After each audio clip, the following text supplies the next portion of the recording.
Ce matin, j'accueille au Culturel 2.0 un virtuose de la littérature. Ça va sans doute le faire sourire parfois. Mais il vient de publier, bonjour Louis, Louis Hermel, Bonjour.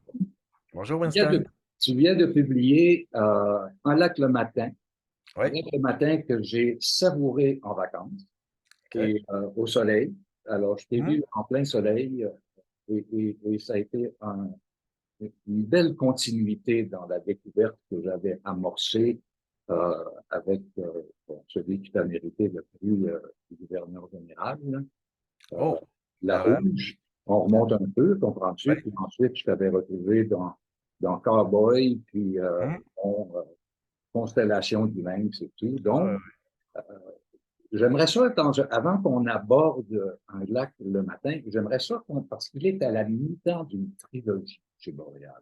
ouais. J'aimerais ça que me situes d'abord cette trilogie et sa place dans cette trilogie. OK. Ben, à un certain moment, évidemment, je m'intéresse depuis longtemps à la nature et aux naturalistes comme Audubon et Thoreau et ces gens-là.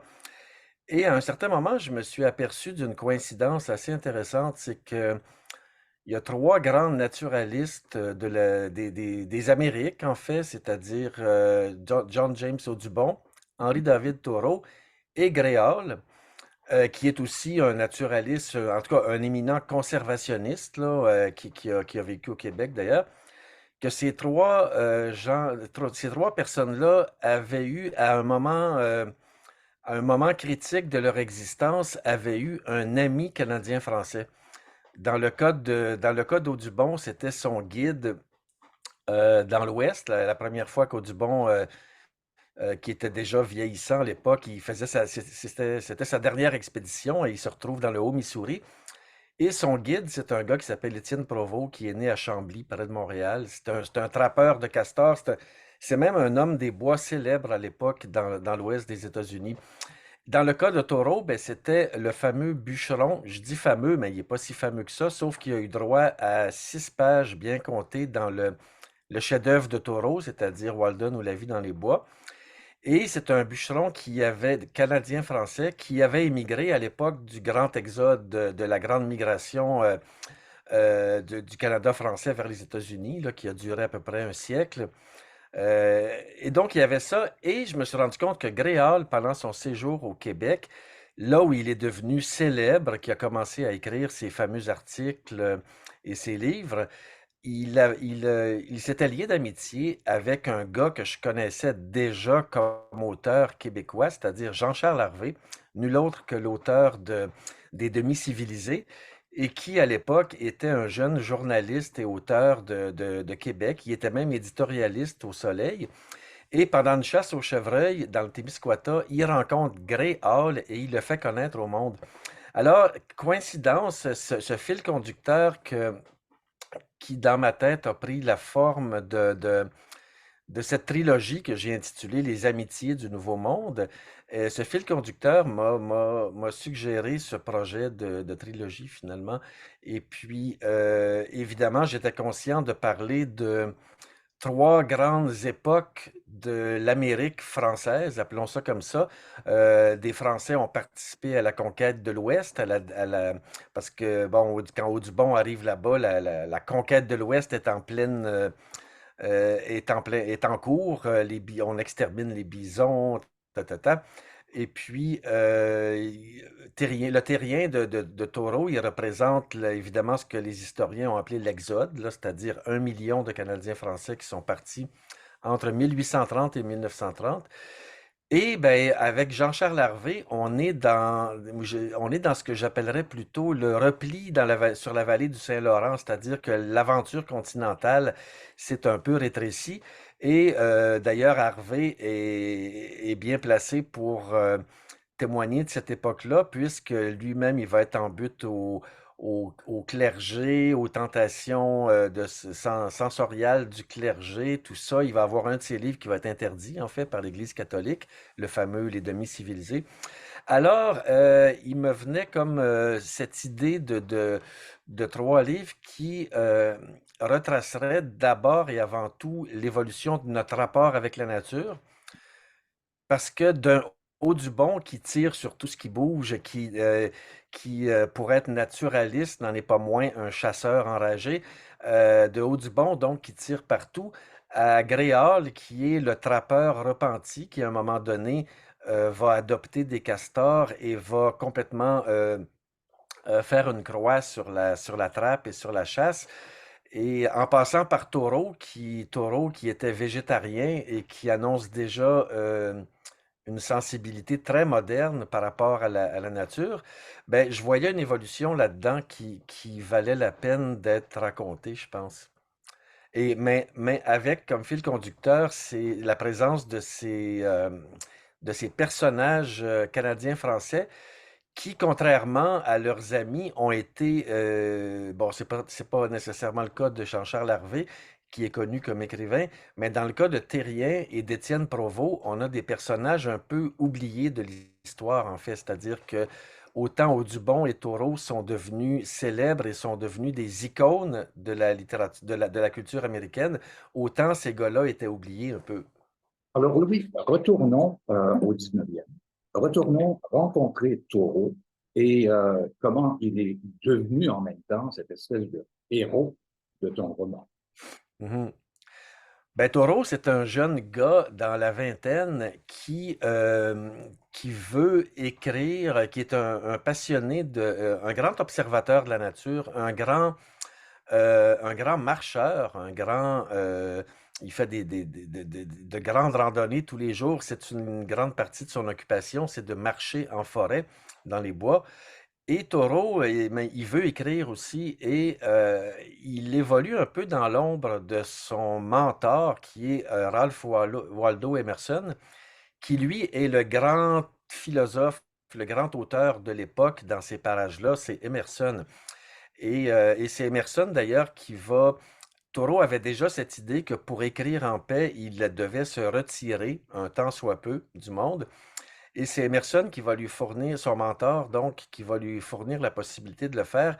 Il venait d'acheter un terrain au bord du petit lac Walden, près de leur village de Concorde, et il va permettre à Henri de se bâtir une cabane. Alors Henri débarque là un beau matin du mois de mars avec sa grosse hache, et il se met à couper des arbres et à les équarrir à la mitaine. C'était pas mal de travail et à se bâtir sa fameuse cabane qui va devenir, je pense, la cabane la plus célèbre de l'Amérique, de l'histoire de l'Amérique. Et puis, c'est là que le séjour qu'il va faire à cet endroit, qui va durer 2 ans, 2 mois et 2 jours, comme il l'a dit lui-même, va être déterminant dans son parcours parce qu'il va réussir à terminer un premier livre qui était un récit d'une balade d'une excursion en bateau avec son frère qu'il entendait comme un hommage à son frère décédé. Il va terminer un premier livre, mais il va surtout jeter les bases de son futur chef-d'œuvre qui va s'intituler Walden ou La vie dans les bois. Et parallèlement à ça, ben, il continuait de tenir son immense journal, un des plus volumineux à avoir jamais été publié, semble-t-il. Et puis, mais donc, et moi, ce qui m'intéressait, c'est Taureau à Walden, parce que ces 2 années-là sont déterminantes. C'est pendant qu'il habite dans cette cabane qu'il va vivre sa fameuse nuit en prison pour non-paiement de taxes parce qu'il était un objecteur de conscience. Il refusait d'appuyer un gouvernement qui tolérait l'esclavagisme et qui faisait la guerre au Mexique. Et donc, ce fameux séjour en prison, très bref, là, une nuit en prison, mais qui va donner un texte célèbre, La désobéissance civile, qui va inspirer Gandhi, qui va inspirer Martin Luther King. Et donc, ce séjour-là à Walden est important dans la vie de Thoreau et j'avais envie de le raconter. Évidemment, comme Québécois, je voulais avoir un angle que n'avaient pas ces biographes américains. C'est une vie qui a déjà été abondamment racontée. Mais moi, j'avais envie de raconter son amitié avec Alex Thérien. Le jeune, le jeune, ils avaient tous les deux 28 ans, ils avaient le même âge. Ils sont devenus amis. Et d'un côté, on a l'intellectuel, Thoreau, qui sont quand même très différents. Il y a Thoreau vient quand même d'un milieu puritain, même si c'est un libre penseur, un adorateur de la nature. Et de l'autre, on a une espèce de bon sauvage blanc qui s'appelle Alex Terrien, qui Thoreau en fait un portrait extraordinaire dans Walden. Il l'a décrit comme c'est un être simple, content de son sort, toujours de bonne humeur. Cette fameuse bonne humeur qui, je pense, était un trait véritable des coureurs de bois de l'époque parce que ça a frappé à peu près tous les observateurs anglo-saxons qui ont commenté la vie des fameux voyageurs, des voyageurs canadiens-français, des trappeurs, tout ça, des coureurs de bois, bref. Leur fameuse joie de vivre a frappé vraiment tout le monde. Alors, Terrien, il représente ça aussi, et donc ça m'intéressait de développer d'une manière romanesque, là, parce que Terrien, contrairement à ce qui arrive avec Thoreau, pour Terrien, on a peu de données historiques, en fait. Il y a quelques archives qui ont été retrouvées, mais on en sait très peu sur la vie de ce bonhomme-là. Donc, moi, je l'ai un peu recréé comme personnage de roman pour lui donner une dimension. C'est vraiment intéressant, Louis, parce que tu joues avec la temporalité. À un moment donné, j'ai l'impression que Taureau, c'est toi. C'est-à-dire que tu nous ramènes au moment présent, si on veut, Ouais. avec la façon dont tu installes tes différents paragraphes, ou en tout cas les Mm. moments dans ton roman, où il est question de peut-être remettre les pieds par terre, sur le Oui. plancher des vaches. Oui. C'est sûr qu'il y a une forme de projection quand je parle d'un personnage comme Taureau, même si c'est un être qui vivait dans un monde très différent du mien et il vivait dans une culture très différente, que j'en ai parlé tantôt, la culture anglo-saxonne, protestante, puritaine même. Mais en étudiant, en faisant des recherches sur Taureau, en me l'appropriant comme romancier, je me suis rendu compte que oui, je suis proche, je me sentais proche de lui. Mhm. Évidemment, on se rejoint sur le plan de l'observation de la nature. C'était un grand observateur de la nature. C'est un œil, avec un esprit scientifique, mais en même temps une passion de poète alliée à un esprit scientifique. Et moi, je ressemble un peu à ça dans mon rapport avec la nature, finalement. Et donc, oui, je me reconnais en taureau. Et pendant que j'écrivais ce livre-là, pendant la pandémie, entre autres, que j'écrivais sur taureau, et depuis quelques années, je suis devenu un urbain. Moi, j'ai déjà habité dans les bois, moi aussi, dans mes propres versions de la cabane d'écrivain. Mais depuis quelques années, je vis dans une petite ville, une moyenne ville, disons, à Sherbrooke, et je vais encore régulièrement en forêt. Mais ce trip de cabane, je le vivais par procuration en racontant Henri Thoreau. Je me trouvais à vivre moi aussi cet isolement créateur que Thoreau a recherché dans sa cabane finalement. Et isolement très relatif parce que bon, on sait que Thoreau, il recevait beaucoup de visiteurs, ses amis allaient fréquemment le voir. Il retournait lui-même manger chez ses parents une fois par semaine. Ça, on lui reproche souvent d'avoir apporté sa poche de linge sale pour confier à la servante de la famille. Ça fait que les gens disent, ouais, il n'était pas si autonome que ça finalement. Moi, je pense que comme tout intellectuel, il avait droit à ses contradictions. Mais il reste que ce séjour-là est extraordinaire parce qu'il voulait prouver une certaine indépendance d'esprit. Le fait de bâtir une cabane là et de dire, moi, je vais vivre ici, c'est une forme de déclaration d'indépendance. D'ailleurs, il s'y installe de façon très symbolique le 4 juillet 1845, donc le jour même de la célébration de l'indépendance des États-Unis. Alors, ouais, Oui, c'est ça. j'ai été absolument fasciné lors de ma lecture, et je vais te prouver où j'étais un peu quand je l'ai fait. J'ai été absolument fasciné par comprends-tu, la science que tu développes autour de bien nommer les choses de la nature. Mhm. Tu as Ouais. une connaissance quand même assez surprenante Hmm. de la définition des choses et tu as toujours Mhm. le mot précis, le mot exact. Et Mhm. ça implique quoi ça? Énormément de recherche en même temps? Tu travailles avec un dictionnaire à côté de toi. Euh, Pas tant, ouais, il m'arrive de faire des vérifications, mais je suis pas, je trippe pas sur les mots rares comme je l'ai déjà fait dans La Rage, Ouais. justement dans mon premier roman. Non, en fait, il y a une exigence de précision qui me vient de ma formation comme scientifique, je pense, et qui m'a suivi dans la littérature. Mais en même temps, ça correspond pas mal à ma conception de la langue, de la langue littéraire, c'est-à-dire on doit nommer les choses le plus précisément possible.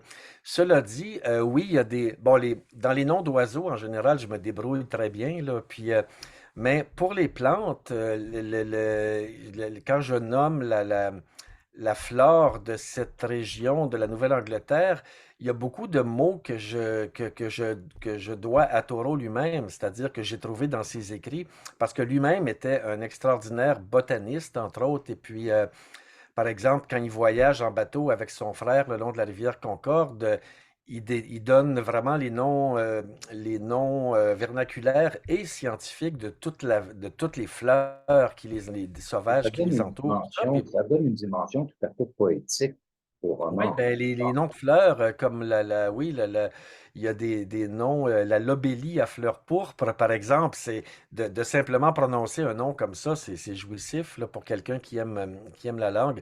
Alors, dans ce cas-là, mon travail a consisté souvent à traduire ces noms de plantes-là, parce que moi, en général, j'ai lu Thoreau en anglais.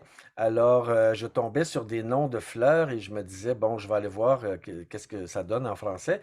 Mais c'est une façon de rendre la, la- la- de rendre la sensation du monde vivant qui nous entoure. Ces noms-là sont très évocateurs. Pour moi, c'est nommer un oiseau, dire que c'est un roitelet à couronne rubis plutôt qu'un simple moineau, comme beaucoup de nos concitoyens sont tentés de le faire. Quoique maintenant, l'intérêt pour les oiseaux, ça s'est vraiment répandu beaucoup, là, et c'est très bien. Mais donc, oui, moi, j'ai toujours trouvé comme romancier, comme écrivain, que c'était important de nommer les choses avec le plus de précision possible. Sans pour autant tomber dans le jargon, là, il faut pas En évidemment. même temps, c'est ta signature. Ouais, ouais, Louis Hamelin étant ce qu'il est, il fait les choses, il dit des choses avec précision, tout en ayant cette espèce de dimension qui est à la fois poétique et à la fois, sur le plan de l'information, importante, je trouve. ouais. Vas-tu à Montréal, au Salon du Livre, Louis? Oui, je vais être là au Salon du Livre le samedi et le dimanche, là. Au kiosque de Boréal, j'imagine, Oui, et on absolument, pourra aller faire signer ce livre que je montre absolument. encore une Oui. fois. Et j'ai trouvé aussi sympathique que pour la promotion de ce livre-là, tu le tiens entre tes mains et on retrouve là le personnage qui est Mhm. très près d'un certain folklore québécois, mais qui Oui. l'amène carrément plus loin. Alors écoute, Denis, merci pour ta présence aujourd'hui. Je rappelle que c'est absolument jouissif la lecture de ton dernier livre et qu'on attend avec impatience Grey Owl. Tu Oui. es un peu en situation de Grey Owl. Who's that guy? Gréol, ben, c'est le fameux, à l'époque, on n'appelait pas ça l'appropriation culturelle, mais c'est un fameux cas d'usurpation d'identité, c'est-à-dire qu'il se présentait comme métis et il se vêtait comme un autochtone, évidemment, avec la plume sur la tête, tout ça, mais on a appris à sa mort qu'il était un pur anglais, finalement. C'est un cas fascinant, mais c'est aussi un grand conservationniste parce que, comme je le disais, c'est un trappeur repenti qui à un moment donné, a compris que on est dans les années 30, là, 1930.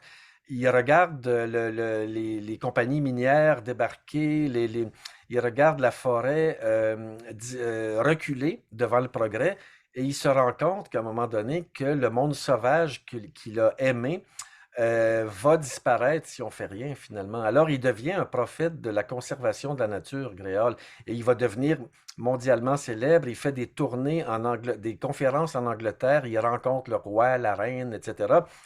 Et tout ça commence à Témiscouata, près de Cabano, dans ce qui est aujourd'hui le parc de Témiscouata, au bord d'un petit lac, et oui, encore là, dans une cabane de bûcheron abandonnée au bord d'un lac dans le Témiscouata. Alors ça, c'est l'aventure de Gréole que je vais raconter, ouais. Alors, on ne sera pas non plus dans l'histoire de Bof et Sainte-Marie.